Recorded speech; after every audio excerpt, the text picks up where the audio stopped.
Hai. Seperti biasa di channel ini kita akan bedah novel, kita akan diskusikan dan pelajari semuanya ya. Jadi untuk bahan belajar kita nih sebenarnya, dan juga nanti kita akan pelajari teknik-tekniknya, unsur-unsur di dalam novelnya. Juga siapa tahu ini bisa menjadi referensi kita ya kan, bisa menjadi sumber inspirasi kita untuk ide menulis kita berikutnya. Nah, nanti semua hasil diskusi kita yang penting-penting akan dirangkum di dalam tips and trick di akhir video. Jadi, pastikan teman-teman tonton sampai habis. Ini dia buku yang akan kita bahas hari ini. Judulnya adalah Penulis yang Terdakwa.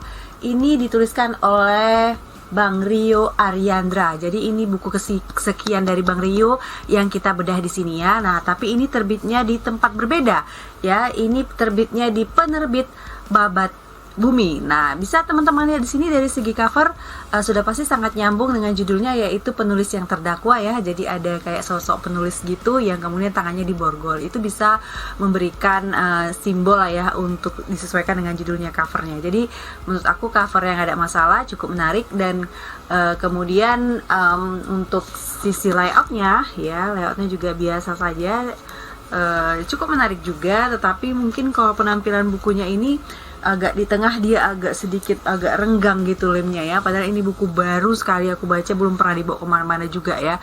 Jadi ini mungkin bisa catatan koreksi untuk penerbitnya mungkin ya, penerbit Babat Bumi ini tadi. Nah, tapi selebihnya menurut aku sih semua penampilannya sudah cukup baik gitu ya. Nah, untuk misalnya teman-teman kalau mau terbit di penerbit Babat Bumi ini, apakah penerbit indie apa mayor ya? Penerbit indie sih kayaknya ya. Jadi teman-teman nanti aku akan letakkan linknya, atau aku akan letakkan website atau juga media sosialnya di description box. Siapa tahu teman-teman memang lagi mencari-cari nih penerbit indie yang akan menerbitkan tulisan teman-teman nantinya. Udah gitu, kalau misalnya teman-teman ingin terhubung ke penulisnya Rio Ariandra ini, nanti juga aku akan letakkan media sosialnya di description box ya. Siapa tahu mau diskusi lebih jauh lagi mengenai buku ini atau mengenai kepenulisan. Baik, ini cerita mengenai si Bandot ya, alias Yuda. Bandot itu adalah panggilan si Yuda. Dia ini seorang pengacara yang terlibat dalam kasus kematian seorang putri kolonel ya. Dan dia akan berhadapan nih dengan Aldi, seorang penulis yang menjadi terdakwa dalam kasus ini. Nah, penulis ini cukup percaya diri ya. Si Aldi ini cukup percaya diri bahwa dia ke persidangan dalam tuduhan pembunuhan istrinya sendiri itu tanpa pengacara ya. Sebenarnya si Bandot ini adalah pengacara ya, bukan jaksa, tetapi Kolonel Sinaga yang meminta pertolongan itu memang membantu proses persidangan. Ingin si Bandot ini atau Yuda ini membantu proses persidangan supaya bisa menang lah gitu tuntutan mereka gitu. Jadi si Aldi ini ternyata dituduhkan, atau si penulis ini mendapatkan tuduhan membunuh si anak kolonel dan juga selingkuhannya yang bernama Elin yang sedang hamil gitu. Nah, membunuhnya dengan cara yang nggak biasa, yakni memberikan makanan nggak sehat, minuman nggak sehat gitu kepada anak si kolonel yang notabene memang adalah istrinya sendiri gitu ya, istri si penulis. Jadi ya kolonel yang menuntut ini ya menuntut mantunya sendiri gitu. Nah, di akhir kisah ternyata ada keterlibatan besar yang dilakukan oleh si kolonel itu sendiri. Di samping memang penulis adalah seorang yang gila gitu ya. Mau tahu cerita selengkapnya bisa baca sendiri. Oke. Ide ceritanya cukup menarik. Kasus kematian dengan cara membunuh yang tidak biasa seperti ini ya, itu memberikan korban makanan atau minuman yang tidak sehat ya. Masalah masuk akalnya atau cara membunuh seperti itu bisa apa enggak, aku enggak ke ranah sana karena memang aku tidak melakukan riset lebih lanjut atas kebenarannya. Nanti teman-teman bisa komen di bawah. Nah, di dalam hal ini tentu saja, karena aku berpikir ya, tentu saja pasti korban punya kesadaran tinggi terhadap apa-apa yang dikonsumsinya gitu ya. Tapi mungkin itu bisa nanti dijelaskan dalam sepanjang cerita kalau misalnya teman-teman ingin memberikan atau membuat kasus kematian ini dengan cara membunuh yang tidak biasa, seperti contohnya yang ada di buku Penulis yang Terdakwa ini tadi. Nah, hanya saja memang di sini ya aku melihat struktur plot yang tidak biasa juga di sini. Selain cara membunuh yang tidak biasa, struktur plot ini juga tidak biasa. Jadi aku mencium adanya aroma eksperimen plot yang dilakukan oleh penulisnya ini ya. Ada aroma eksperimen gitu ya. Novel ini memiliki 3 bagian cerita. Jadi dimana sebenarnya 3 bagian cerita ini bisa loh misah sendiri. Jadi dia kayak novelet gitu yang digabungkan menjadi satu. Jadi ini memang ketiganya memiliki nuansa yang sangat berbeda, atmosfer yang sangat berbeda. Misalnya kayak di bagian awal ketika menceritakan kehidupan si Bandot alias Yuda, sang pengacara ini, atmosfer ceritanya itu ceria dan lucu karena memang diceritakan mulai dari dia sekolah gitu kan. Nah, dia di bagian ketika masuk ke Aldi itu udah lain lagi nuansanya, yaitu agak dark gitu kan, karena dia memang melakukan suatu kejahatan gitu ya. Dan di bagian ketika novel yang dituliskan Aldi, si penulis yang terdakwa ini, itu sebagai bukti di persidangan dia nanti untuk menyangkal bahwa penulis memiliki alibi nih kan, kalau dia nggak tahu menahu cara pembunuhan yang seperti itu dengan makanan, padahal dia pernah menulis yang mirip-mirip seperti itu. Nah, jadi ketika novel tersebut, ini jadi ada di novel, di dalam novel ya, novel ini memiliki nuansa yang berbeda lagi, yaitu nuansa-nuansa seperti novel terjemahan, karena memang settingnya itu ada di Jepang ya teman-teman ya. Nah, tapi menurut aku sayangnya eksperimen plot ini sepertinya malah mengaburkan premis dan tujuan karakternya gitu ya. Karakter utamanya juga jadi kabur ini. Sebenarnya siapa sih nih karakter utamanya gitu ya. Jadi agak banyak yang kabur di sini. Sehingga memang karena karakter utamanya juga kabur, tujuannya kabur, kita itu kurang mendapatkan ikatan ya, kebutuhan universal si karakternya. Kan itu yang akan mengikat kita sebagai pembaca ya, kebutuhan atau need dari karakternya itu.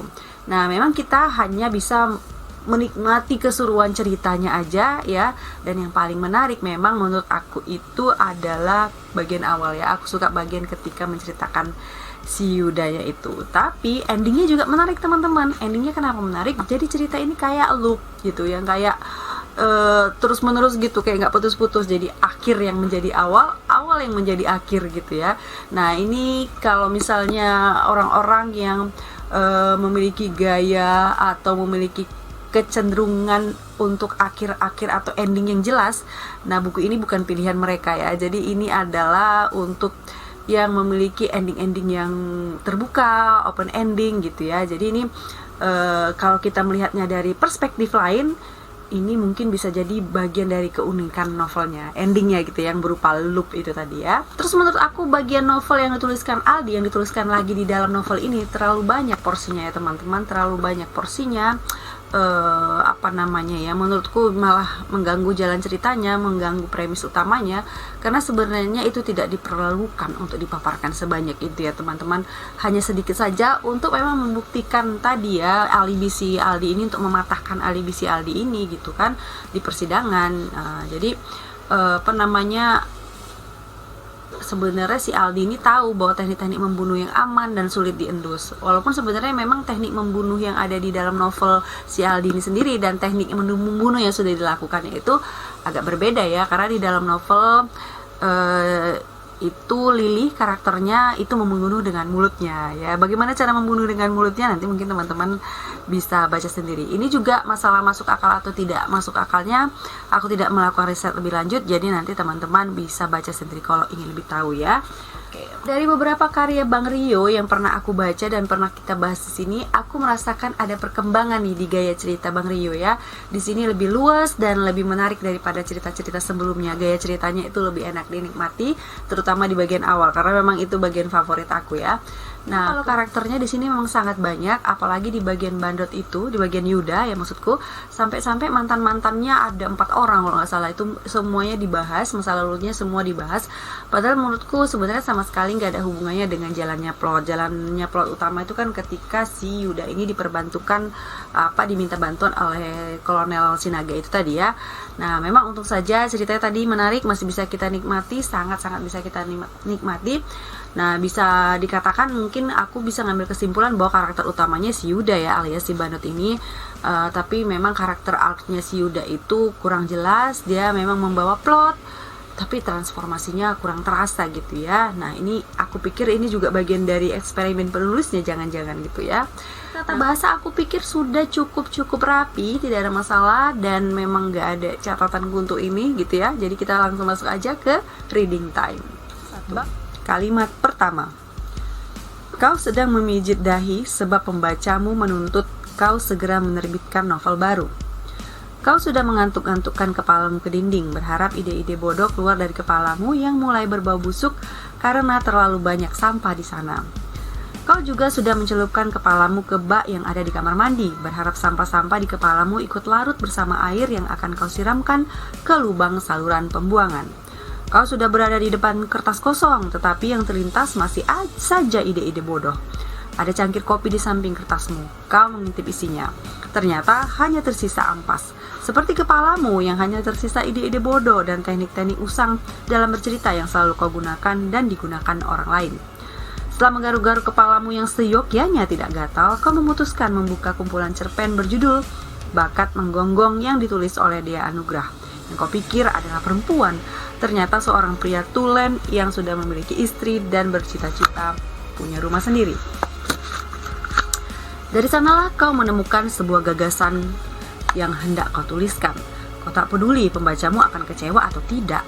Kini yang kau pedulikan adalah pengalaman menulis yang menyenangkan dengan menggunakan teknik-teknik bercerita yang belum pernah kau gunakan.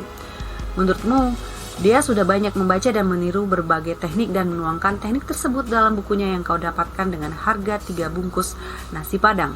Kau ingin berterima kasih kepada dia. Namun kau urungkan niat karena dia tidak mengenalmu dan dia jauh lebih terkenal karena sering tampil di koran, di YouTube, dan di mana-mana. Sedangkan kau hanya menutup diri di balik akun Facebook.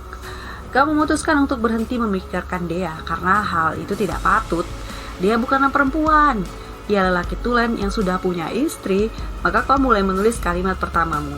Saya sedang dirawat di rumah sakit. Nah, itu sebuah pembuka yang cukup provokatif ya menurut aku ya, cukup menggugah perasaan kita lah gitu untuk membacanya ya kan. Nah, kita langsung masuk nih ya teman-teman ya ke tips and trick. Jadi teman-teman, menurut aku jika kita menginginkan eksperimen cerita, eksperimen plotnya gitu, eksperimen teknik-teknik dalam berceritanya, untuk tadi tujuannya menghadirkan kesegaran tentu saja ya, banyak hal nih yang harus kita perhatikan. Pertama, premis yang kuat. Kedua, kurva karakter. Sebenarnya yang 2 ini aja ya yang perlu amat sangat menjadi sorotan utama kita untuk diperhatikan jika kita ingin melakukan eksperimen-eksperimen di dalam plot. Nah, karena menurutku jika kedua ini sudah kuat, sudah memang jelas, maka memakai struktur plot apapun yang kita buat sendiri pun, yang gak niru siapapun, cerita tetap akan berhasil ya teman-teman menurutku. Tapi jika premis tidak kuat, maka cerita kita akan kabur, bias gitu ya, gak fokus gitu. Kalau kurva karakter yang tidak jelas apa yang terjadi, maka kita gak akan bisa merasakan keterikatan gitu ya dengan karakter yang ada di dalam novel itu. Tidak ada juga transformasinya yang membuat atau memunculkan sebuah kebutuhan universal yang bisa kita rasakan gitu ya. Kalau pembaca tidak terikat dengan cerita, maka rentan tidak menikmati cerita kita gitu ya. Nah, bagaimana cara membuat premis, bagaimana menguatkan karakter? Nanti teman-teman bisa riset caranya di internet, banyak sekali bertaburan. Atau kalau misalnya mau versi aku di channel ini, bisa cek ya di channel ini ya, nanti cari aja sendiri bagaimana cara membuat premis, sudah pernah kita bahas, dan bagaimana cara menguatkan karakter, bahkan di langkah-langkah menulis novel yang terbaru juga sudah kita bahas ya teman-teman. Nah, ini novel Penulis yang Terdakwa bisa dipesan ke Bang Rio-nya langsung, bisa juga dipesan ke penerbitnya. Jadi teman-teman bisa berhubung sendiri atau terhubung sendiri. Aku ingin mengucapkan terima kasih nih kepada Bang Rio. Tetap terus berkarya Bang. Udah gitu aku juga mohon maaf ya jika ada kesalahan di dalam review. Untuk teman writers, aku ucapkan terima kasih banyak. Juga aku doakan semoga sehat selalu, tetap terus semangat berkarya. See you.